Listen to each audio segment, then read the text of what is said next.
요한은 떠나 돌아가고 요한은 떠나 돌아가고 제목으로 말씀 전하겠습니다. 아이언맨의 주인공 토니 스타크 역할을 했던 배우가 있죠. 로버트 다우니 주니어. 이게 1부 때 이렇게 이 발음이 어렵더라고요. 이 사람 얘기하는 게 로버트 다우니 주니어 배우가 있어요. 이 배우는요 큰 실패를 경험했던 사람입니다. 그러니까 찬탄대로를 밟았던 배우가 아니에요. 1992년 20대의 나이에 아카데미 남우주연상 후보에 오르며 연기력을 인정받았어요. 하지만 어려서부터 접했던 마약이 발목을 붙잡았습니다. 5살인가 6살 때 처음 마약을 접했대요. 그러니까 그렇게 어린 나이부터 마약을 이렇게 접하며 살다 보니까 어느 순간 마약 중독에 빠지게 되었고요. 그 중독으로 인하여서 2번의 파경을 겪었습니다. 아카데미 후보에 오른 지 얼마 안 돼서 1996년에는요 마약에 취한 채 운전을 하다가 체포가 돼요. 아무래도 유명인이니까 조금 배려를 해줍니다. 3년 보호 관찰과 정기적인 약물 검사를 약속받고 풀어줬어요. 당연히 약물 검사를 받지 않았습니다. 계속해서 마약에 빠져 살았죠.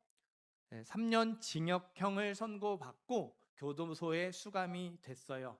형을 마치고 나온 이후에도 달라진 건 없었습니다. 누군가의 손에 이끌려서 약물 치료 프로그램 재활원에 입원을 했다가 며칠 만에 탈출하기를 반복했어요.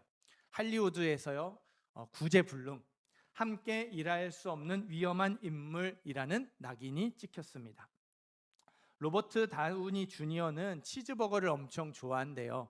2003년 어느 날 그날도 치즈버거를 먹고 있었는데요 아무 맛도 느껴지지 않더래요. 마약에 너무 이제는 절어 있어서 미각을 잃어버리는 거죠. 그런 자신의 모습이 너무 한심하고 비참했대요. 곧바로 차를 몰고 바다로 갔습니다. 가지고 있던 마약을 모두 던져버렸어요. 자기 발로 걸어서 재활원에 들어갔습니다. 마약을 끊었고요. 할리우드에 다시 복귀를 했어요. 처음에는 아무도 믿어주지 않았죠. B급 영화 제작사가 캐스팅을 했는데요. 터무니없는 출연료로 캐스팅을 했습니다. 그것도 촬영이 끝날 때까지 출연료를 지급하지 않는 조건이었어요. 촬영을 잘 마쳐야 그 조그만 돈, 보잘것없는 출연료를 주겠다는 거죠. 마약 중독에서 완전히 벗어났음을 증명하라는 거예요. 굴욕적인 조건이었어요. 군말 없이 받아들였고요. 차근차근 신뢰를 쌓아갔습니다. 2006년 아이언맨 주인공 후보에 로버트 다우니 주니어가 거론이 되어 마블 이사회에서 격렬하게 반대합니다. 아직은 믿을 수 없다고. 한 3년 잘 하는 것 같았지만 아직은 시간이 더 필요하고 조금 더 지켜봐야 한다는 게 반대의 이유였습니다. 하지만 감독이요 로버트 다우니 주니어야말로 토니 스타크의 방탕함과 상처 그리고 구원을 누구보다 잘 이해할 사람이라면서 밀어붙였어요. 결과는 여러분이 잘 아시는 것처럼 대박이었죠. 로버트 다우니 주니어가 토니 스타크 바로 자체였고 토니 스타크가 로버트 다우니 주니어였어요. 마약 중독이라는 큰 잘못을 저질렀고 구제불능이라는 낙인이 찍혔지만 그는 실패의 자리에 머물러 있지 않았습니다. 실패의 자로 끝나지 않았어요. 실패의 자리에서 다시 일어나 신뢰를 회복했습니다. 1992년에는 후보에만 오르고 상을 받지 못했는데요 2024년에는 아카데미 남우조연상을 받았어요. 로버트 다우니 주니어처럼 실패를 딛고 일어나 신뢰를 회복한 사람이 있습니다. 마가 요한이에요. 마가의 다락방에서 마가가 오늘 말씀에 나오는 요한, 마가 요한입니다. 마가는 로마식 이름이고요. 요한은 히브리식 이름입니다. 우리가 그 이름이 바뀐 유명한 사도, 잘 알고 있는 사도가 있죠. 사울이 바울이 되었던 이방인의 사도를 잘 알고 있는데요. 사울이었다가 이름을 바울로 바꾼 게 아니에요. 사울은 히브리식 이름이고요. 바울은 로마식 이름이었습니다. 마가 요한처럼 사울, 바울도 원래 이름이 2개였어요. 근데 처음에는 이제 히브리식 이름 사울로 쓰다가 전도 여행을 하면서 이방인을 많이 만나게 되니까 이제는 옛날 그 바울 로마식 이름 바울을 쓰게 된 거예요. 자, 마가의 다락방이 예루살렘 교회의 공식 기도처, 예배 장소였죠. 우린 다락방 하니까 그 건물 꼭대기에 있는 조그만 공간을 생각하는데요. 2층이에요. 그냥 2층. 집 2층을 다락방이라고 불렀는데 그 공간 집이 너무 커서 120명이 한꺼번에 들어갈 정도의 공간이었다는 거예요. 마가의 다락방이 예배 장소로 정해진 건 단순히 장소가 컸기 때문이 아니었어요. 예수님과 제자들이 마지막 식사를 한 곳도 마가의 다락방이었거든요. 제자들과 성도들에게 마가의 다락방은 그냥 한꺼번에 많은 사람이 들어갈 수 있는 큰 장소 정도가 아니었어요. 예수님을 떠올릴 수 있는 뜻깊은 장소였고 특별한 장소였어요. 그래서 초대교회 예배 장소로 공식 기도처로 쭉 계속 사용했던 거예요. 거기에 누가 살고 있죠? 마가가 살고 있어요. 마가는 예수님과 제자들을 아주 가까이에서 만났죠. 예수님의 십자가 죽음과 부활을 마가도 직접 봤어요. 오순절 성령의 역사 현장에 마가도 있었습니다. 마가 안에도요, 제자들처럼 삼촌 바나바처럼 하나님을 위해서 멋지게 일하고 싶은 마음이 있었습니다. 우리 오늘 말씀을 조금 앞으로 이렇게 넘기셔서 12장 25절, 사도행전 12장 25절을 함께 읽겠습니다. 12장 25절 읽습니다. 바나바와 사울이 부조하는 일을 마치고 예루살렘에서 돌아오니라. 바나바가 삼촌이라고 말씀드렸죠. 안디옥 교회 담임 목사로 갔던 삼촌 바나바가 예루살렘에 왔어요. 구제헌금을 전달하기 위해서 예루살렘 교회를 찾아온 거죠. 삼촌을 만나서 이야기를 들어보니까 하나님의 역사가 엄청났어요. 마가도 하나님을 위해 뭔가를 하고 싶어졌습니다. 삼촌에게 나도 데리고 달라고 했어요. 그 역사의 현장에 나도 무언가 한 역할을 하게 해달라고 부탁을 했습니다. 바울도 반대를 하지 않았어요. 마가가 그렇게 바나바와 바울을 따라서 안디옥 교회로 갔습니다. 13장 5절도 읽어볼게요. 13장 5절 읽습니다. 살라미에 이르러 하나님의 말씀을 유대인의 여러 회당에서 전할세 요한을 수행원으로 두었더라.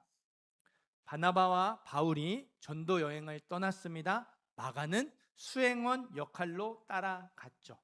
전도 여행의 첫 번째 코스가 구브로 섬이었어요. 바나바가 어디 출신이라고 말씀드렸죠? 구브로 출신이라고 말씀드렸어요. 그렇다면 바나바의 조카 마가는 어디 출신일까요? 당연히 구브로 출신이었어요.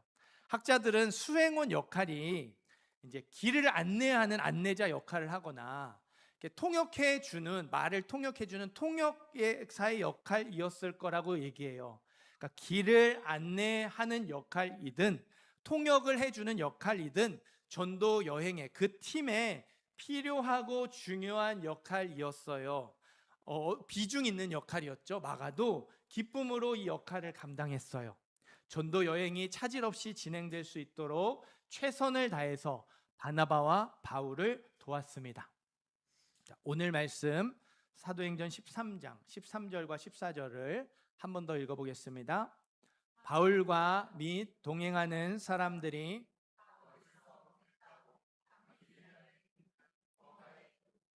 요한은 그들에게서 떠나 예루살렘으로 돌아가고 그들은 버가에서 더 나아가 비시디아 안디옥에 이르러 안식일에 회당에 들어가 앉으니라. 아멘. 구브로 섬 전도 여행을 잘 마쳤어요. 요한도 아주 멋지게, 마가도 아주 멋지게 역할을 감당했습니다. 이제 다음 코스 밤빌리아 전도 여행을 위해 출발을 했어요. 버가에 도착을 했습니다. 그런데 마가가 갑자기 삼촌 저 집에 갈래요. 예루살렘으로 돌아가 버렸어요. 바나바와 바울을 떠나 집으로 돌아가 버렸습니다. 구브로에서 떠나지 않고 버가에 도착해서 떠난 걸로 보아서 버가에서 어떤 어려움을 겪었던지 아니면 버가에서 앞으로 어떤 어려움을 겪어야 할지를 들었던지 둘 중에 하나일 가능성이 아주 높아요. 버가에서 비시디아 안디옥으로 이동을 했죠. 버가에서 비시디아 안디옥으로 가려면요 1000m 높이의 산을 넘어가야 됩니다. 일주일이 걸렸대요. 길이 험해서, 산길이 워낙 험해서 강도 산적들도 많은 어려운 길이었다고 합니다. 그러니까 어려움이 없었을 때는 불평 없이 잘 하고 기쁨으로 했는데 어려움이 생기니까, 아니면 어려움이 생길 게 뻔하니까 마가가 견디지 못했습니다. 전도 여행을 포기했어요. 사도행전 15장을 보면 바나바와 바울이 크게 다툽니다. 그 착한 사람 바나바가 얼굴을 붉힐 정도로 바울과 심하게 싸우고 난 뒤에 둘이 갈라서요 각각 다른 곳으로 전도 여행을 떠나죠. 바나바와 바울이 갈라서게 된 이유, 마가 때문이었습니다. 바나바는 마가를 데리고 가자고 했어요. 마가에게 한 번 더 기회를 주자고 했습니다. 바울이 딱 잘라서 거절하죠. 밤빌리아에서 우리를 떠나 함께 일하러 가지 않은 자를 데리고 가는 건 옳지 않습니다. 마가는 조금만 힘들어도 쉽게 포기하는 사람이라서 믿을 수 없다는 거예요. 이번에도 조금만 힘들어지면 또 중간에 돌아가 버릴 게 뻔하다고, 다시 기회를 줄 수 없다고 거절했어요. 바울이 대쪽 같은 사람이라서 거절한 게 아니에요. 마가의 실패가요 이번이 처음이 아니거든요. 우리 화면을 띄워주시겠어요? 마가복음 14장 51절 52절입니다. 한 청년이 예수님을 따라가다가 붙잡혔고 벗은 몸으로 도망갔다는 내용이 나오죠. 이 한 청년이 마가입니다. 예수님이 잡히시기 전날 밤 예수님과 제자들이 2층에 있었죠. 마지막 식사를 하시고 떡을 나누시고 잔을 나누시고 제자들의 발을 씻어주시고 이런저런 말씀을, 마지막 말씀을, 유언과 같은 말씀을 전해주셨어요. 마가는 1층 자기 방에서 홀딱 벗고 잠들어 있었어요. 예수님과 제자들이 2층에서 내려오는 소리에 마가가 잠이 깨요. 예수님과 제자들을 따라가고 싶었나 봐요. 옷을 챙겨 입고 따라가면 되는데 급했는지 이불만 두르고 따라갔어요. 예수님이 겟세마네 동산에서 땀이 피가 될 정도로 기도하셨죠. 그 자리에 마가도 있었어요. 아마 제자들과 함께 깊이 잠들어 있었던 것 같습니다. 군인들이 와서 예수님을 붙잡았죠. 그 자리에 있던 마가도 붙잡혔어요. 두르고 있던 이불을 집어던지고 알몸으로 도망쳤습니다. 도망간 게 마가만 도망간 게 아니잖아요. 제자들도 도망을 갔어요. 그러나 제자들은 예수님의 십자가 죽음과 부활을 경험하고 달라졌어요. 오순절 성령의 역사를 경험하고 달라졌어요. 죽음을 두려워하지 않고 어려움을 피하지 않는 담대한 믿음의 사람, 증인으로 변화되었습니다. 그런데 마가는 달라지지 않았어요. 제자들처럼 예수님의 십자가 죽음과 부활을 경험했습니다. 오순절 성령의 역사를 경험했습니다. 그런데도 달라지지 않았어요. 여전히 쉽게 흔들리고 여전히 쉽게 무너지는 연약한 믿음이었어요. 조금만 힘들면 포기하고 주저앉는 연약한 믿음이 마가의 믿음이었다라는 거예요. 처음에 실패는 그럴 수 있어요. 제자들도 그랬으니까.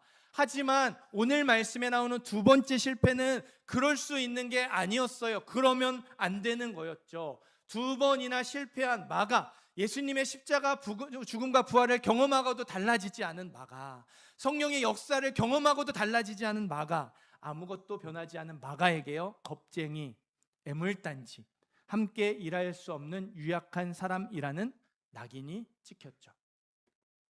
시간이 흘렀습니다. 다음 말씀 보여주시겠어요? 베드로전서 5장 13절인데요 베드로가 마가를 뭐라고 부릅니까? 나의 아들이라고 부릅니다. 내가 가장 신뢰하는 제자, 내가 가장 믿을 만한 제자가 마가라고 얘기하고 있어요.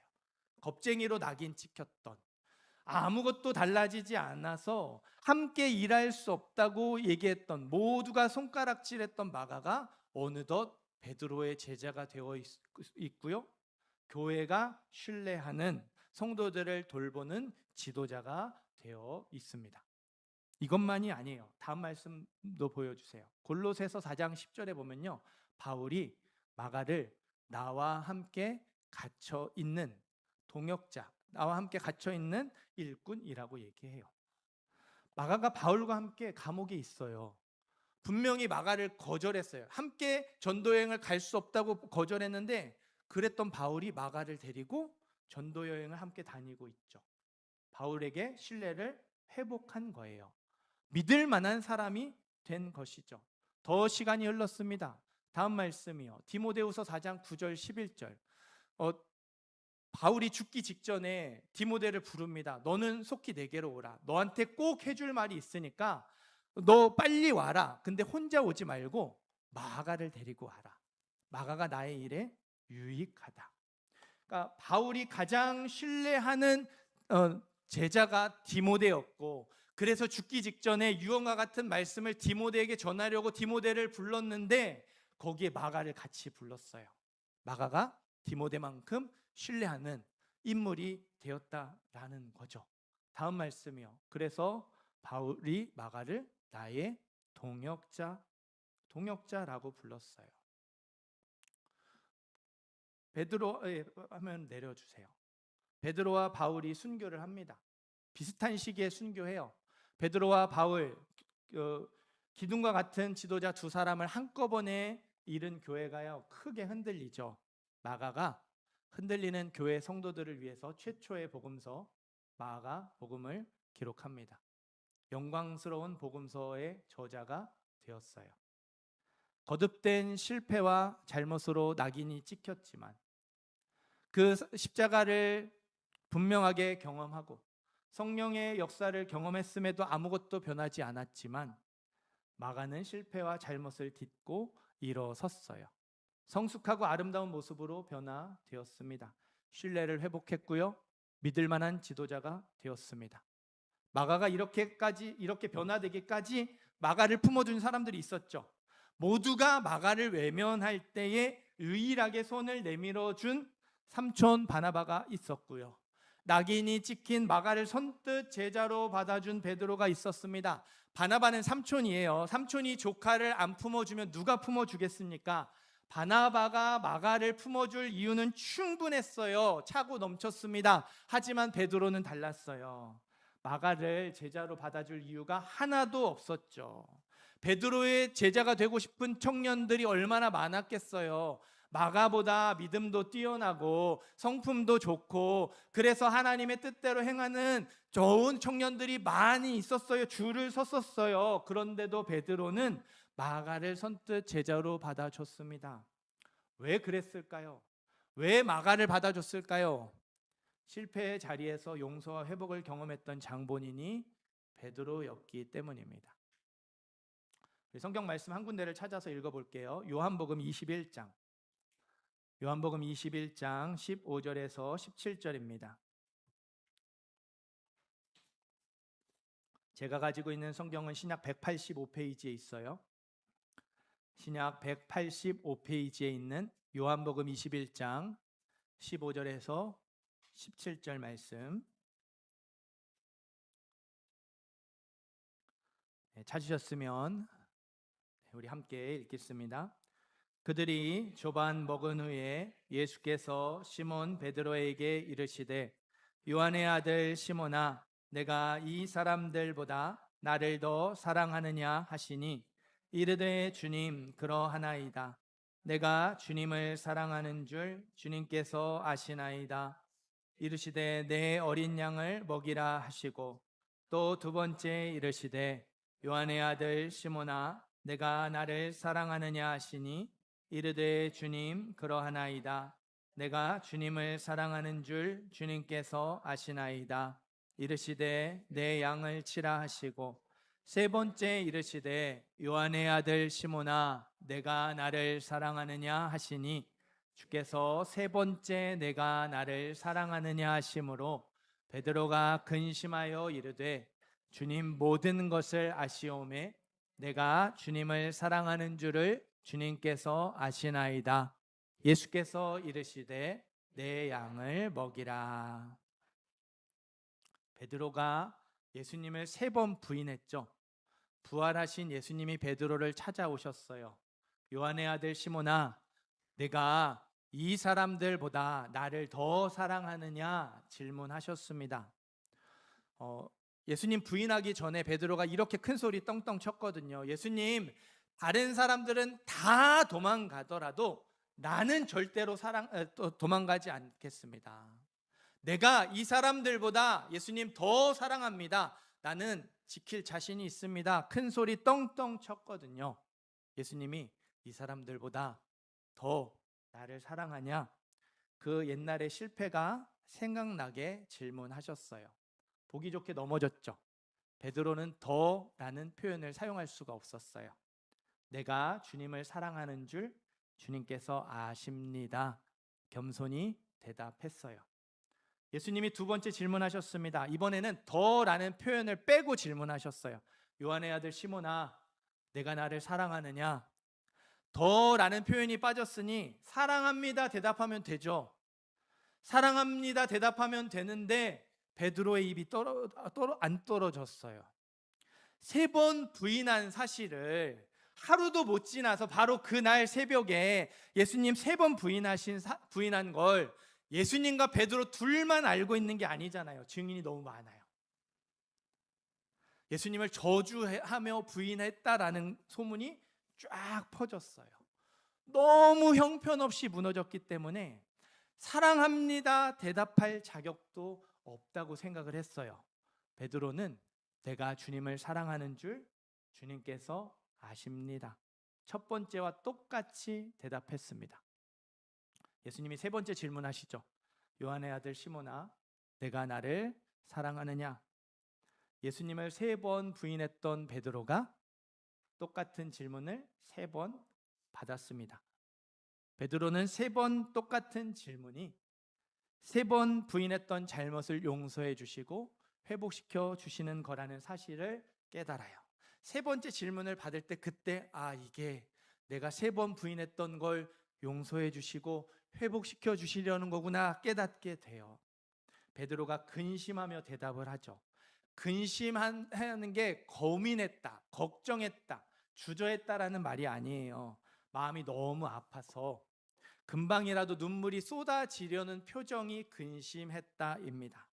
베드로가요, 울음이 터질 것 같은 얼굴로 주님께서 모든 것을 아십니다.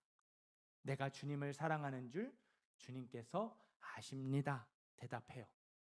모든 것에 무엇이 포함이 되어 있죠? 내가 죽으면 죽었지 절대로 예수님 부인하지 않겠다고 다짐했던 순간, 내가 이 사람들보다 예수님 더 사랑합니다. 이 사람들 다 도망가도 나는 도망가지 않겠습니다. 큰 소리 떵떵 쳤던 순간, 그리고 보기 좋게 넘어졌던, 예수님을 3번 부인했던, 마지막에는 예수님을 저주했던 그 순간이 다 포함되어 있죠. 예수님은 실패한 제자를 꾸짖지 않으셨어요. 왜 그랬냐고 몰아세우지도 않으셨습니다. 못마땅한 표정으로 마지못해 용서해 주지도 않으셨어요. 따뜻한 눈빛으로 바라보셨고 부드러운 음성으로 물어보셨어요. 내가 나를 사랑하느냐? 오로지 이것만 물어보셨어요. 베드로를 향한 예수님의 질문 뒤에는 한 문장이 숨어 있습니다. 내가 나를 사랑하느냐?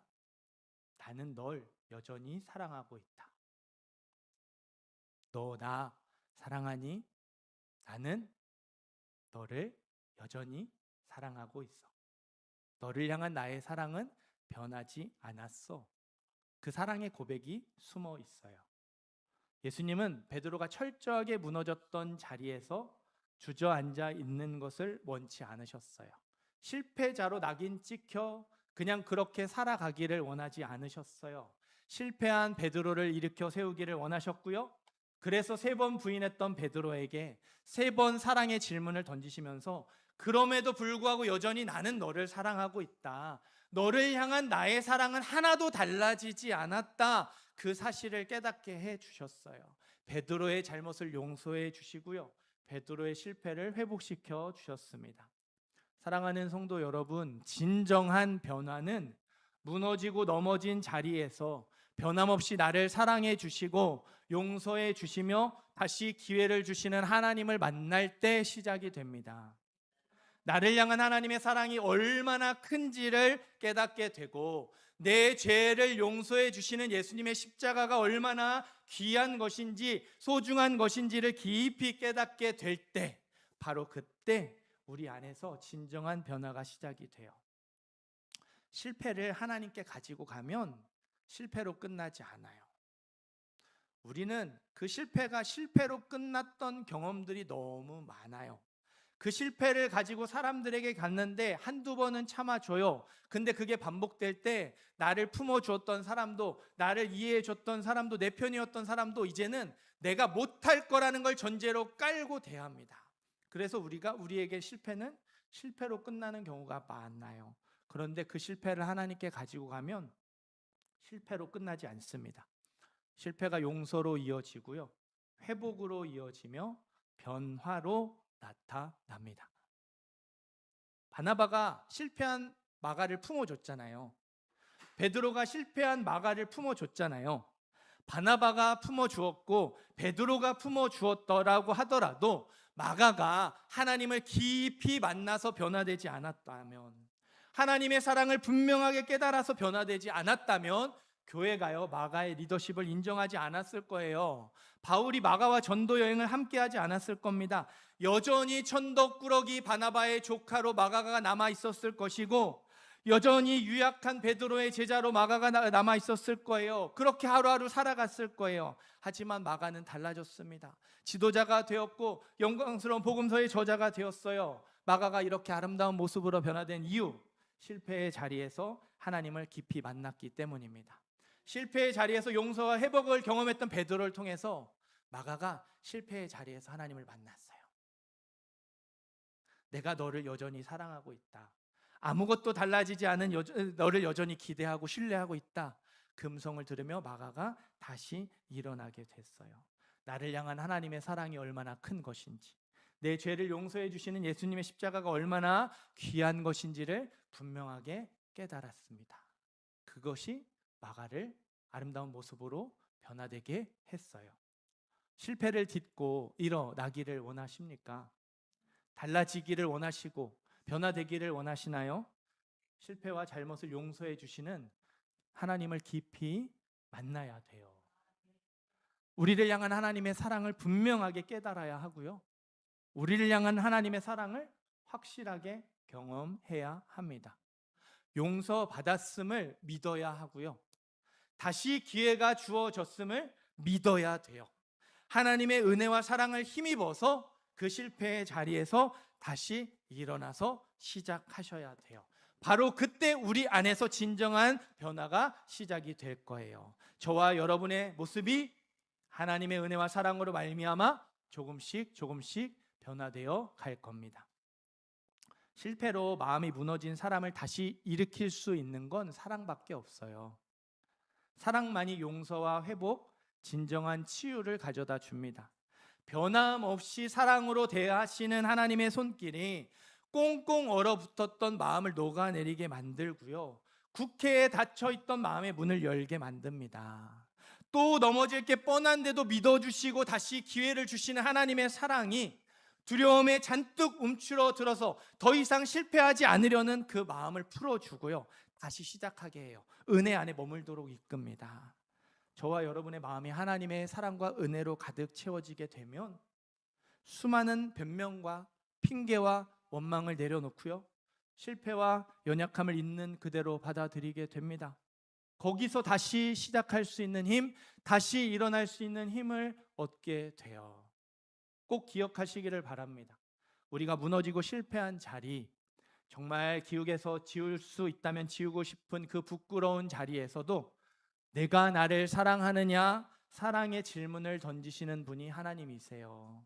그 실패의 자리에서 나는 너를 여전히 사랑하고 있다, 너를 향한 나의 사랑은 하나도 변하지 않았다, 사랑한다고 외치시는 분이 저와 여러분의 아버지가 되시는 하나님이세요. 우리의 실패가 아무리 절망적이고 우리의 연약함이 아무리 뿌리 깊다 하더라도 하나님은 그런 우리를 용서하시고 새롭게 하셔서 하나님의 나라를 위해서 아름답게 사용해 주시는 분이세요. 믿으십니까? 우리를 향한 하나님의 사랑이 있기에 우리가 다시 시작할 수 있는 것이고 다시 일어날 수 있는 거예요. 하나님의 사랑 때문에 실패의 자리, 주저앉은 자리에서 다시 일어나서 하나님의 나라를 위하여 살아가는 저와 여러분이 되기를 간절히 소망합니다. 예수님은 베드로의 대답을 들을 때마다 베드로에게 한 가지를 부탁하셨어요. 내 어린 양을 먹이라, 내 양을 치라, 내 양을 먹이라, 교회를 부탁하셨습니다.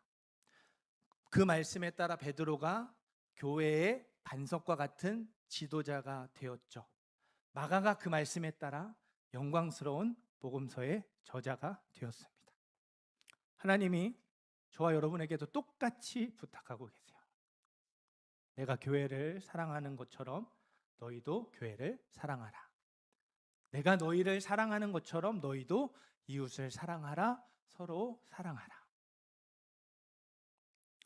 부족한 것 많은 젊은 목사이지만 하나님의 말씀에 의지하여서 부탁드립니다. 우리 주님께서 피로 값주고 사신 교회를 사랑하시기를 바랍니다. 각자 맡겨진 역할을 겸손함으로 충성되게 감당해 주시기 바라요. 무엇보다 서로 사랑하시기 바랍니다. 서로를 참아 주시고 용납해 주시고 기다려 주시고 긍휼히 여겨 주시기를 바랍니다. 우리 교회는 지금보다 더 따뜻해져야 하고 서로에게 더 너그러워져야 합니다. 서로를 더 아끼고 존중해 주어야 돼요. 서로에게 바나바가 되어 주어야 하고 베드로가 되어 주어야 합니다. 하나님의 사랑으로 변화되어서 전하고 섬기는 교회가 되어야 돼요. 그래야 이 하나님의 사랑을 경험해야 할 우리의 가족과 이웃이 저와 여러분을 통해서 우리의 교회를 통해서 주께로 돌아오게 될 거예요. 실패를 딛고 일어나서 신뢰를 회복하는 삶은 다른 게 아니에요. 하나님을 사랑하고 이웃을 사랑하는 사람이 되어가는 평생의 과정이에요. 하나님을 사랑하고 이웃을 사랑하는 사람으로 변화되는 게 저와 여러분이 변화되어야 할 새 사람의 모습입니다. 베드로도 실패의 자리에서 일어났고요. 마가도 실패의 자리에서 일어났습니다. 우리도 실패의 자리에서 일어날 수 있습니다. 교회를 세워가고 가정을 세워가는 아름다운 모습, 새 사람의 모습으로 달라질 수 있어요. 하나님 때문에 그렇게 될 수 있습니다. 우리는 지독히도 변화되지 않는 연약한 사람들이지만 하나님은 그런 우리를 충분히 변화시킬 수 있는 사랑의 하나님이세요. 능력의 하나님, 지혜의 하나님, 좋으신 하나님이십니다. 실패와 잘못을 용서해 주시는 하나님을 깊이 만나시기를 바라요. 하나님의 사랑을 분명하게 깨닫고 경험하시기를 바랍니다. 그래서 용서받았음을 믿으시기를 바라고요. 다시 기회가 주어졌음을 믿으시기를 바라요. 하나님의 아버지의 은혜와 사랑을 힘입어서 진정한 변화를 시작하는 저와 여러분이 되기를 간절히 소망합니다. 하나님을 사랑하고 이웃을 사랑하는 새 사람의 모습으로 조금씩 변화되어져 가는 모든 분들 되시기를 주님의 이름으로 축복드립니다.